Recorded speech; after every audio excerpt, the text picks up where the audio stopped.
Hello everyone, welcome back to Boma fresh. 18-ാം നൂറ്റാണ്ടിൽ ഇംഗ്ലണ്ടിൽ പിറവി കൊണ്ട് മുഫ്ലെ എന്ന ഫ്രഞ്ച് പദത്തിൽ നിന്നും രൂപപ്പെട്ട പ്രായഭേദമന്യേ ഏവർക്കും പ്രിയങ്കരമായ ഒരു ബ്രേക്ക്ഫാസ്റ്റ് വിഭവമാണ് മഫിൻസ്. സോഫ്റ്റ് ബ്രെഡ് കാറ്റഗറിയിൽ വരുന്ന മഫിൻസ് ആദ്യകാലങ്ങളിൽ ഈസ്റ്റ് ഉപയോഗിച്ച് ഗ്രില്ല് ചെയ്താണ് പാകപ്പെടുത്തിയിരുന്നത്. പിന്നീട് ബേക്കിംഗ് പൗഡറിൻ്റെ വരവോടെയാണ് മഫിൻ ടിന്നിൽ ബേക്ക് ചെയ്യാൻ തുടങ്ങിയത്. ഇന്ന് നമ്മൾ പരിചയപ്പെടാൻ പോകുന്നത് ബനാന വാൾനട്ട് മഫിൻസ് ആണ്. അപ്പോൾ ഇതിൻ്റെ പ്രിപ്പറേഷൻ എങ്ങനെയാണെന്ന് നോക്കാം. ഇതിനായി നന്നായി പഴുത്ത 3 റോബസ്റ്റ പഴം ഉടച്ചെടുക്കുക. തൊലിപ്പുറത്ത് കറുത്ത പുള്ളിക്കുത്തുകൾ വീണ പഴമാണ് ഇതിന് ഏറ്റവും ബെസ്റ്റ്. ഇത് 40 ഗ്രാം റൂം ടെമ്പറേച്ചറിലുള്ള ബട്ടറും 20 ഗ്രാം സൺഫ്ലവർ ഓയിലും കൂടെ മിക്സ് ചെയ്തതാണ്. ഇനി ഒരു പാത്രത്തിൽ 195 ഗ്രാം മൈദ അളന്നെടുക്കുക. ഇതിലേക്ക് 1.5 ടീസ്പൂൺ ബേക്കിംഗ് പൗഡറും 1/2 ടീസ്പൂൺ ബേക്കിംഗ് സോഡയും കൂടെ ചേർത്ത് നന്നായിട്ട് അരിച്ചു മാറ്റി വയ്ക്കുക. അടുത്തതായി ഒരു മിക്സിംഗ് ബൗളിലേക്ക് റൂം ടെമ്പറേച്ചറിലുള്ള ഒരു മുട്ട ചേർത്ത് ബീറ്റർ കൊണ്ട് നന്നായി ബീറ്റ് ചെയ്യുക. ഇതൊന്ന് പതഞ്ഞ് വന്നു കഴിയുമ്പോൾ 150 ഗ്രാം പൊടിച്ച പഞ്ചസാരയാണ് ഞാനിവിടെ ചേർത്ത് കൊടുക്കുന്നത്. പൊടിക്കാത്ത പഞ്ചസാരയാണെങ്കിലും ചേർത്ത് കൊടുക്കാം, പക്ഷേ തരിയെല്ലാം നന്നായിട്ട് അലിയിച്ച് ബീറ്റ് ചെയ്തെടുത്താൽ മതി. ഹൈ സ്പീഡിലിട്ട് തന്നെ ഇത് ബീറ്റ് ചെയ്യുക. പഞ്ചസാരയെല്ലാം മെൽറ്റായതിന് ശേഷം ഇതൊന്ന് ഫ്ലഫി ആയി കിട്ടും.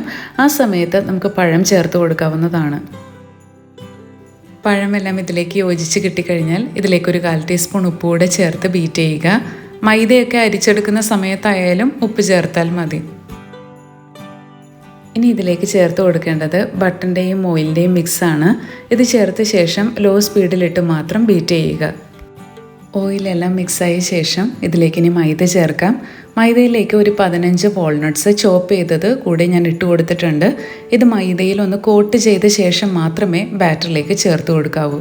ഡയറക്റ്റായി ചേർക്കുകയും ചെയ്യരുത്, താഴ്ന്നു പോകും. മൈദ ചേർത്ത ശേഷം ബീറ്റർ ഉപയോഗിക്കരുത്, പകരം സ്പാച്ചുല ഉപയോഗിച്ച് കട്ട് ആൻഡ് ഫോൾഡ് മെത്തേഡിൽ മിക്സ് ചെയ്തെടുക്കണം. ഇനി ഇതിലേക്ക് 2 ടീസ്പൂൺ വാനില എസൻസും കൂടെ ചേർത്ത് ഒന്നുകൂടി ഒന്ന് മിക്സ് ചെയ്യുക. മഫിൻസും കപ്പ് കേക്ക്സും തമ്മിൽ ചെറിയ ചെറിയ വ്യത്യാസങ്ങളാണുള്ളത്. കപ്പ് കേക്കിൻ്റെ ഒരു മിനിയേച്ചർ ഫോമാണ്. ഫ്രോസ്റ്റിങ്ങിനൊക്കെ പറ്റിയത് കപ്പ് കേക്ക്സ് ആണ്. എന്നാൽ വെറൈറ്റി ആയിട്ടുള്ള ഫില്ലിങ്സ് എല്ലാം വെച്ച് ചെയ്യാൻ പറ്റുന്നത് മഫിൻസിലാണ്. മഫിൻസിനുള്ള ബാറ്റർ എല്ലാം ഇപ്പോൾ റെഡിയാണ്. ഇനി ബേക്കിംഗ് ടിന്നിൽ ലൈനേഴ്സ് എല്ലാം നിരത്തി കൊടുക്കുക. ബാറ്റർ കുറേശ്ശെയായി പൈപ്പിംഗ് ബാഗിൽ നിറച്ച് ഇത് ഓരോന്നായി ഫില്ല് ചെയ്തെടുക്കുക. ഓരോ ലൈനേഴ്സിൻ്റെയും പകുതി വരെ മാത്രമേ ഫില്ല് ചെയ്യാവൂ.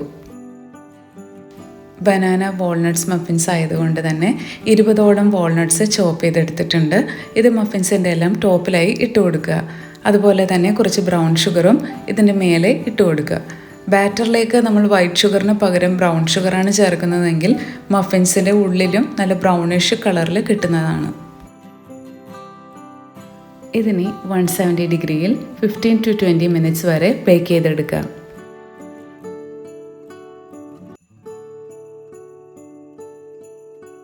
അങ്ങനെ നല്ല സോഫ്റ്റും ടേസ്റ്റിയും ഫ്ലഫിയുമായിട്ടുള്ള ബനാന വാൾനട്ട്സ് മഫിൻ ഇവിടെ റെഡിയാണ്.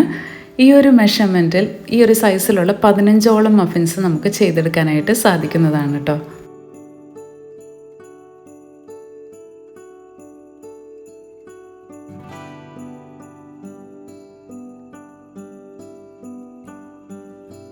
അപ്പോൾ വീഡിയോ ഇഷ്ടമായിട്ടുണ്ടെങ്കിൽ ലൈക്കും ഷെയറും സബ്സ്ക്രൈബും കൂടെ ചെയ്ത് ചാനലൊന്ന് സപ്പോർട്ട് കൂടി ചെയ്യണേ.